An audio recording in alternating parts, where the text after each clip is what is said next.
नमस्कार। आइए आज आपको मिलाते हैं एक अनोखे कलाकार से। जी हाँ, मैं बैठी हूँ दुलारी देवी जी के साथ और दुलारी देवी जी जो हैं वो मधुबनी पेंटिंग्स बनाती हैं। नमस्ते दुलारी देवी जी। नमस्ते। नमस्ते। ये मधुबनी पेंटिंग्स जो हैं आपने देखी होंगी। थोड़ा सा मैं कैमरा दुलारी जी पहले इनको आपकी कुछ पेंटिंग्स दिखा दूँ।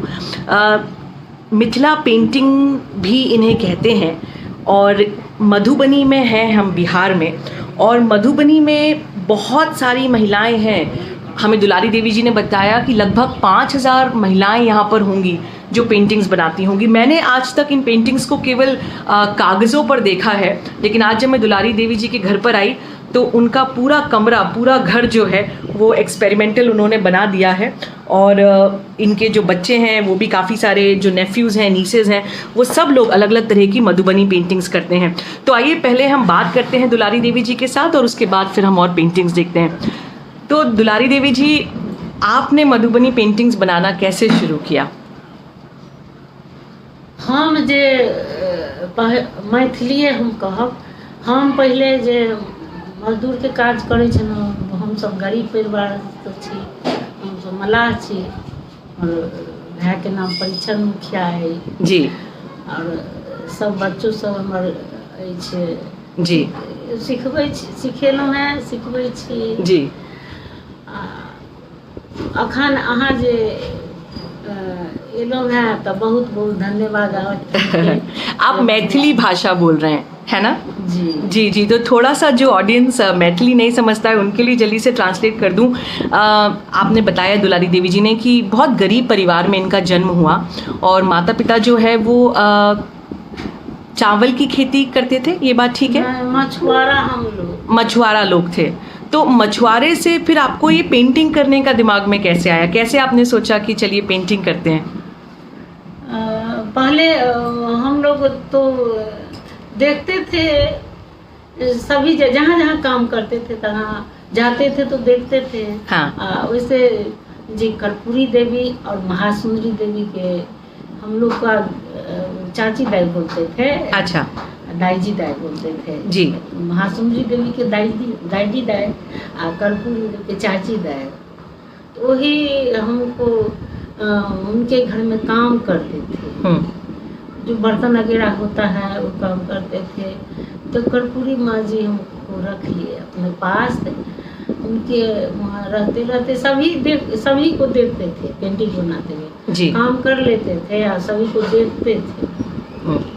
तो अपना घर जो आते थे तो माँ बोला, जो आंगन के कहे किए हैं, चीर फाड़े हैं, अरे तो सभी लोग पेंटिंग बना रहे हैं, हमको बहुत अच्छा लग रहा है। जो वही पेंटिंग हम बना रहे हैं, कहीं गाछ, कहीं सुगा, लकड़ी से फाड़ के चीर फाड़ते हैं तो लोग गरीब हो जाता है। तो चीर नहीं फाड़ना चाहिए। तो हमको नहीं, हमको तो अच्छा लग रहा है, कहीं माछ बनाते हैं, कहीं चिड़िया बनाते हैं, उन लोग चाची दाई को देखते हैं, दाईजी दाई सबके, तो हमको बहुत अच्छा लगता है। तो मिथिला में आप बता रही हैं, मिथिला भाषा में, मिथिला जो है ये ईस्टर्न बिहार की भाषा है और मिथिला जो है वो एक छोटा सा शहर है बिहार में। और वो बता रही हैं अपनी भाषा में कि जब बहुत गरीब थी और माता पिता जो हैं वो मछुआरे का काम करते थे, तो जब ये घर पे आती थी तो इनको लगता था कि मैं दिन भर एक ही जैसा काम कर रही हूँ।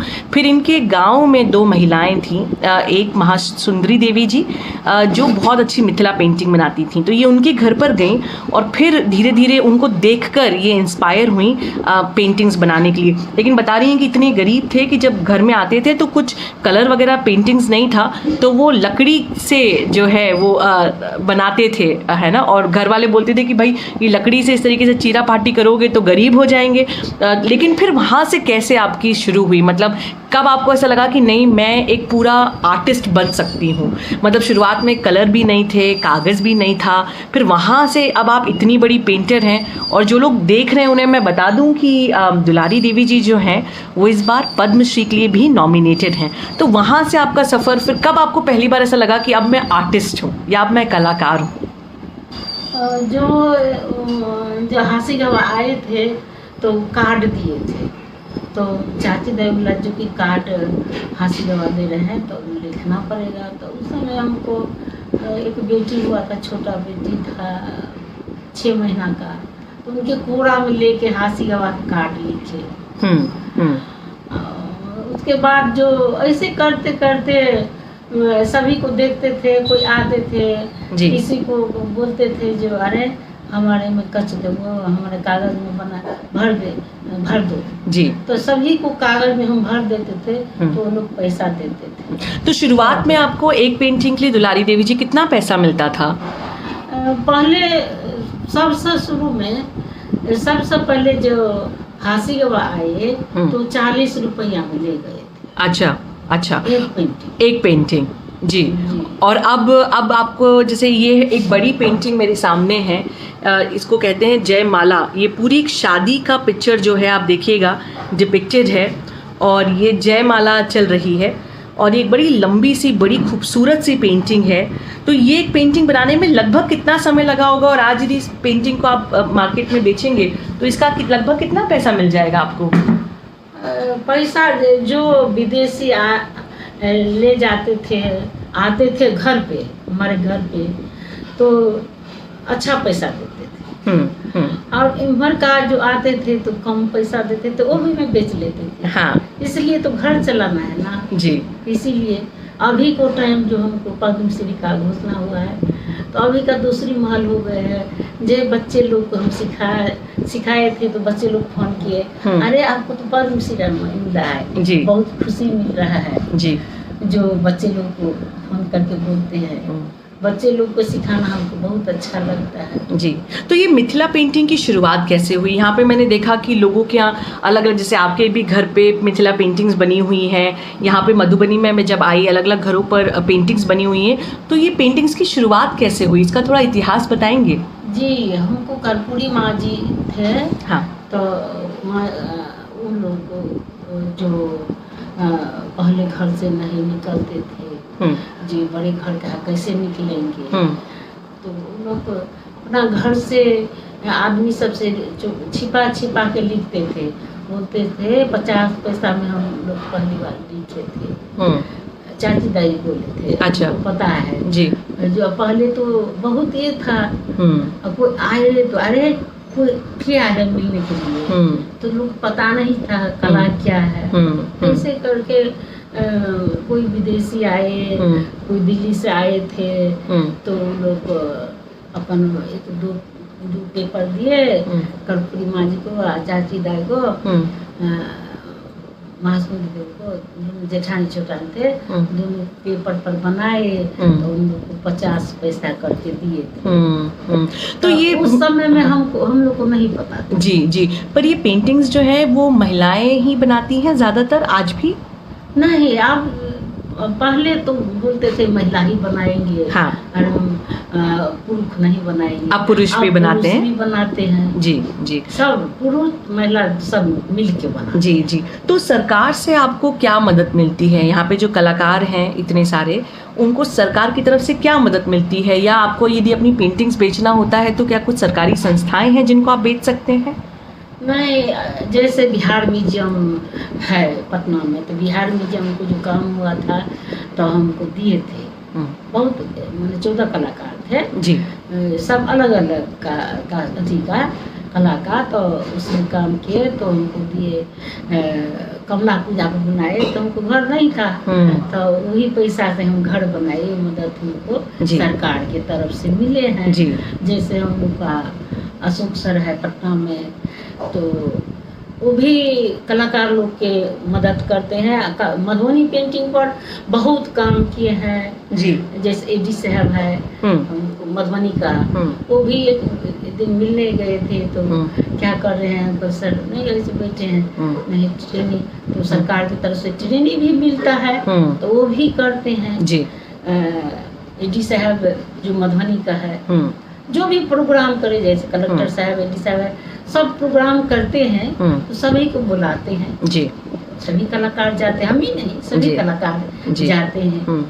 तो ये एक कलाकार को जो इंस्पिरेशन मिलती है, अभी जब मेरी आपसे बात हो रही थी तो आप बता रहे थे कि जब आप गांव में घूमती थी और यदि छोटे बच्चे को देखती थी या किसी बड़े व्यक्ति को देखती थी तो उससे आपको प्रेरणा मिलती थी कि अब मुझे इन्हीं जो गांव की ज़िंदगी है उसको अपनी पेंटिंग्स में दिखाना है। ये बात सही है? हाँ। और ये इंस्पिरेशन कहाँ से आता है आपको कि मुझे कुछ पेंटिंग करना है? इसका अंदर से कैसे आप? हमको ये जैसे बाजार जाते थे, मिथिला आर्ट इंस्टीट्यूट में 8 साल सिखाए हैं, तो बच्चे लोग के देखते रास्ता में खेलते हुए बैठे हुए, तो हमको ये लगता था कि हम स्केच करेंगे तो कैसा लगेगा। तो उसी से हमको ये हो एक स्केच हम कर लिए तो दूसरों स्केच का आगू का उनको सीखने का मौका मिलेगा। जैसे नरेंद्र मोदी आए थे मधुबनी में तो हम देखे नहीं, तो हमको ये लगा जो उन पर हम बनाएंगे पेंटिंग तो कैसा लगेगा, तो हम एक पेंटिंग बनाए। ये है पेंटिंग, ये वाली पेंटिंग। हाँ, ये वाली। तो हम लगा जो बनाएंगे तो कैसा लगेगा, तो मिथिला का है तो मिथिला का हवाई जहाज बनाए।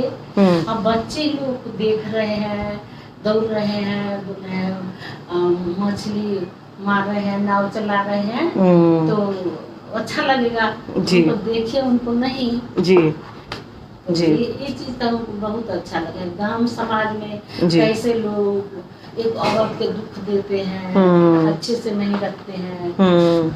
राधा कृष्ण का है जी, राधा कृष्ण ऐसे हम बहुत बनाते हैं। गणेश जी हमको बहुत अच्छा लगता है। गणेश जी, आपको गणेश जी की पेंटिंग्स जो हैं वो बहुत ज़्यादा पसंद है।